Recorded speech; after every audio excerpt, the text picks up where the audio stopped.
দলীয় প্রার্থীর বিষয়ে তারেক রহমানের বার্তা। জুলাই সনদ বাস্তবায়নের আদেশ ইউনূসকেই দিতে হবে একটা হাসনাত। ৩০০ আসনে প্রার্থী দেওয়ার প্রস্তুতি নিচ্ছে এনসিপি। এতক্ষণ শুনলেন শিরোনাম, এবার বিস্তারিত থাকছে সুমাইয়া আক্তারের ডেস্ক রিপোর্টে। জাতীয় রাজনীতিতে দলীয় প্রস্তুতি ও রাজনৈতিক নির্দেশনার বিষয়ে গুরুত্বপূর্ণ বার্তা এসেছে বিএনপির সিনিয়র নেতাদের মধ্যে।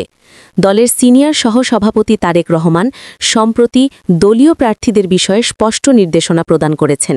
তার বক্তব্য অনুযায়ী আগামী নির্বাচনে বিএনপির সকল প্রার্থী নির্বাচনী নীতিমালা ও দলের মূল নির্দেশনা অনুযায়ী মনোনীত হবেন।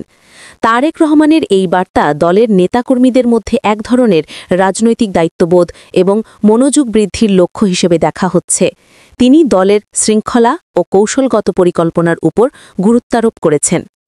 এদিকে জাতীয় সংসদে রাষ্ট্র সংস্কারের অংশ হিসেবে স্বাক্ষরিত জুলাই সনদের বাস্তবায়ন বিষয়েও গুরুত্বপূর্ণ নির্দেশনা এসেছে। সাবেক উপপ্রধানমন্ত্রী এবং বিএনপির নেতা হাসনাত আবদুল্লাহ উল্লেখ করেছেন যে এই সনদ বাস্তবায়নের দায়িত্ব বিশেষভাবে ড. মুহাম্মদ ইউনূসকেই প্রদান করা উচিত। তিনি বলেন, রাষ্ট্র সংস্কারের উদ্যোগ কার্যকরভাবে বাস্তবায়ন করতে হলে ড. ইউনূসের মতো প্রমাণিত দক্ষ ও নীতিবান্ধব ব্যক্তির নেতৃত্ব অপরিহার্য। এই বক্তব্য রাজনৈতিক এবং অর্থনৈতিক দুই ক্ষেত্রেই গুরুত্বপূর্ণ হিসেবে বিবেচিত হচ্ছে, কারণ এটি দেশের সামাজিক উন্নয়ন ও নীতি নির্ধারণে প্রভাব ফেলতে পারে। এদিকে জাতীয় পার্টি এনসিপি নির্বাচনী প্রস্তুতিও জোরদার করছে।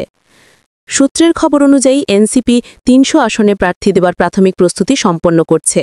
পার্টি নেতৃত্ব এবং কেন্দ্রীয় কমিটি এখন প্রার্থী তালিকা চূড়ান্ত করার প্রক্রিয়ায় রয়েছে। দলের নেতারা মনে করছেন, বিস্তৃত প্রার্থী প্রদান এবং নির্বাচনী কৌশল সঠিকভাবে বাস্তবায়নের মাধ্যমে তারা জাতীয় রাজনীতিতে শক্ত অবস্থান নিতে পারবে। এর মধ্যে স্থানীয় নেতৃত্বের ভূমিকা, ভোটার ভিত্তি বিশ্লেষণ ও রাজনৈতিক পরিবেশের প্রভাব বিশেষভাবে বিবেচনা করা হচ্ছে। সার্বিকভাবে এই তিনটি বিষয় অর্থাৎ দলীয় প্রার্থীদের মনোনয়ন, জুলাই সনদ বাস্তবায়ন এবং এনসিপির নির্বাচনী প্রস্তুতি দেশের রাজনীতিতে গুরুত্বপূর্ণ পরিবর্তন ও প্রভাব ফেলবে বলে মনে করা হচ্ছে।